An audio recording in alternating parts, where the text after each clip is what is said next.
Let me begin like this. Hebu nianze namna hii. Every time the Godhead, God the Father, comes to speak with me, kila wakati Mungu Baba anapokuja kuzungumza nami, it's a tremendous moment. Ni wakati wa ajabu. I remember the first time when he touched me on the left side of my chest with his hand. Nakumbuka wakati wa kwanza aliponiguza na mkono wake sehemu yangu ya kushoto wa kifua. Mkono wake akaniguza kwa kifua kishoto wa kifua tafadhali. Mkono wake ukaniguza katika kifua upande wa kushoto. He touched the left side of my chest. Akaguza upande wa kushoto wa kifua changu. When he did that, alipofanya hivyo, what he did was simple. Kile alichofanya kilikuwa rahisi. He touched me in the dream. Aliniguza katika ndoto.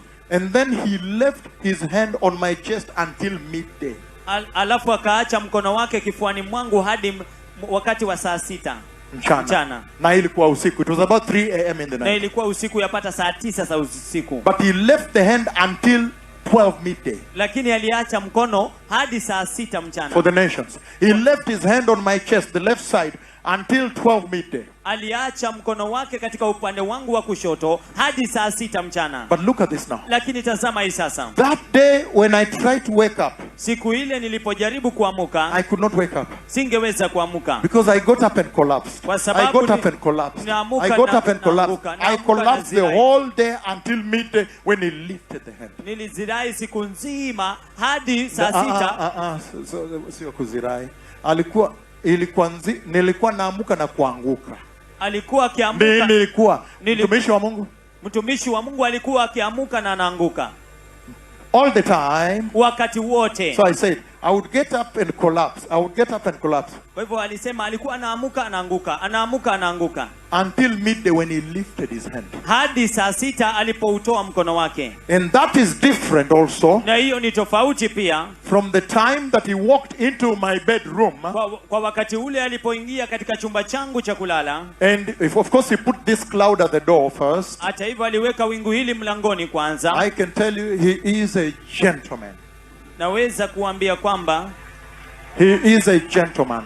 Ni mungwana. Ni mungwana, very powerful. He is a gentleman. Yeye ni mungwana. Because you know, I was running away from the Lord. I was running away. All the way from Israel. He was calling me, but I was running away. Nilikuwa natoroka, nilikuwa nakimbia. Kote kote kutoka Israel alikuwa ameniita lakini nilikuwa nakimbia. And he did it in a powerful way. Na alifanya katika njia ya nguvu sana. That wherever I went to in Israel, at one point he put the transfiguration, that glory. Kwamba popote nilipoenda wakati mmoja kule Israeli aliweka hiyo kubadilishwa, ile utukufu. So people were shocked. Kwa hivyo watu walishtuka. People were trying to run away. Watu walikuwa wanajaribu kukimbia. At the university, when they saw me, they tried to run away. Katika chuo kikuu waliponiona walikuwa wanajaribu kukimbia. Until there is this professor that came to me. Hadi kuna huyu profesa aliyenikujia. And I asked him, why do you people always, when I see me come, you run to the coffee room? There was a coffee room to the end. Na nikamuuliza, kwa nini watu ninapokuja mnaponiona mnakimbia katika chumba cha coffee? Cha kahawa pale. Cha kahawa. In institutes where I did my doctorate, normally they have a refreshment, coffee room where people sit, eat, drink coffee. There is a coffee room at the end. Katika chuo kikuu mahali ambapo alifanya shahada yake uzamifu, kuna chumba ambapo watu huenda wanakunywa kahawa. So they kept, all of them were looking like this when I was coming in. Kwa hivyo wote walikuwa wakiangalia namna hii ninapokuja. Nikajiuliza nini kinaendelea hapa? So at one point it became to offend me. Kwa hivyo kwa wakati mmoja ikakuwa kwamba inanidhuru. And I asked them. Na nikawauliza. Do you mean to tell me you have never seen a black person? Je, mwataka kuniambia mjawahi kumuona mtu mweusi? But it was not really that. Lakini kwa kweli haikuwa hiyo. Then this professor approaches me. Alafu profesa ananikujia. And then he said, listen to me. Alafu akasema nisikilize. Listen. Sikiza. Do you remember Moses? Je, unakumbuka Musa? Hallelujah. Hallelujah. And then I was like, what? Alafu nilikuwa nini? Do you remember Moses? Je, unakumbuka Musa? Remember Moses. Kumbuka Musa. I never understood that. Sikuwahi kuelewa hiyo. Until Chicago. Hadi Chicago. On Washington Boulevard. Washington Boulevard. Washington Boulevard. Barabara. Kwa barabara. Yes, and someone was driving like this. Na mtu alikuwa akiendesha gari namna hii. And then I was going this direction. Alafu nilikuwa nikikimbia kuelekea upande huu. Kwa kazi. Kwa kasi. Then he beep, beep, honking. Alafu akapiga honi. And then he pulled over into a driveway. There are driveways. Kuna njia za kuendesha magari. He pulled into a driveway. Akasongesha kando. Thank you. Akatoka kwa barabara akasongesha kando. Akatoka kwa barabara akasongesha kando. Then he said, alafu akasema, he was hooting, pip, pip, pip, pip. So I had to turn to him and go to him. Alikuwa kipiga honi pip pip pip, alafu nikageuka kumwendea. And you see, I thought he was looking for direction. Unajua nilikisia alikuwa anatafuta mwelekeo. So I went to him. He lowered the car window. He lowered his car window. Basi akateremsha dirisha lake la gari. And he said, sir, akasema, bwana, I don't know whether you know this. Sijui kama unajua hii. But when I was driving down this Washington Boulevard, lakini nilipokuwa nikiendesha katika barabara hii ya Washington, above that here is called Roosevelt Avenue. Roosevelt. Inaitwa Roosevelt Avenue. Above it there. Juu yake hapo. Where I was going. But he was on Washington Boulevard. Lakini alikuwa Washington Boulevard. Yeah, so on that road. So katika hiyo barabara. I don't know whether you know this. Sijui kama unajua hii. When I was driving on this Washington Boulevard, nilipokuwa nikiendesha katika hii barabara ya Washington Boulevard. Boulevard. BLVD, yes. It's a French word, yes.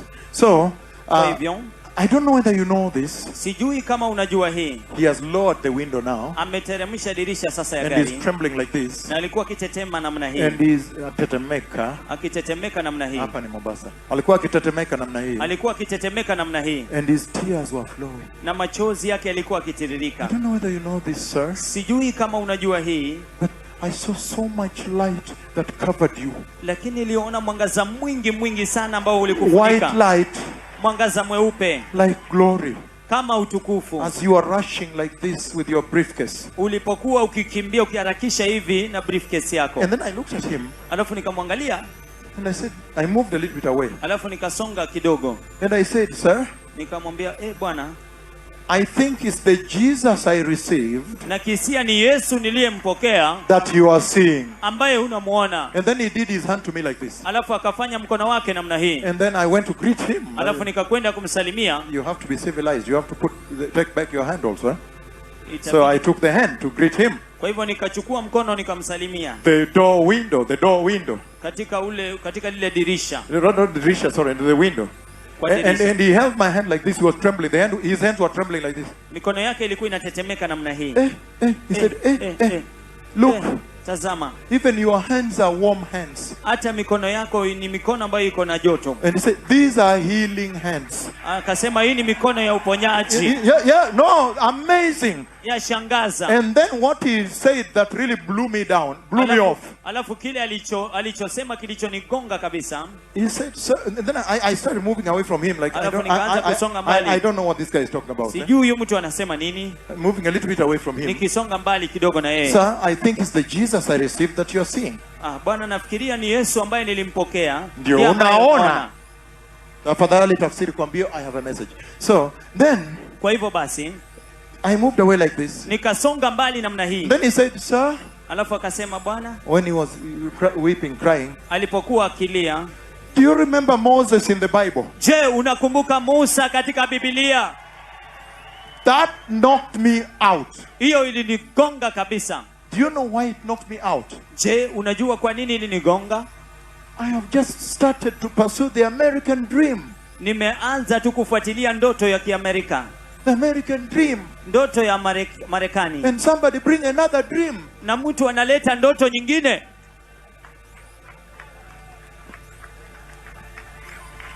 He want to interrupt the American dream with another dream. Anataka kukatiza ndoto ya Marekani na ndoto nyingine. So you understand why it knocked me off my feet. Kwa hivyo unaelewa ni kwa nini ilinigonga miguuni pangu. And destabilized me. Na ikanitingiza. And I trembled. Na nikatetemeka. Why? Kwa nini? Because kwa sababu for the first time, kwa mara ya kwanza, I now connected. Sasa nikaunganisha. Do you remember Moses? Je, unakumbuka Musa? Of Israel. Wa Israeli. And now Chicago. Na sasa yuko Chicago. Then he used that to knock me out. Basi alitumia hiyo kunigonga kabisa. To make me understand. Kunisababisha nielewe. You can try to run. Unaweza kujaribu kukimbia. But you cannot hide. Lakini uwezi ukajificha. So now, Kwa hivyo sasa, listen to this, beloved. sikiliza hii wapendwa. Why do I say this? Kwa nini nasema haya? Because Kwa sababu he's saying here anasema hapa that there is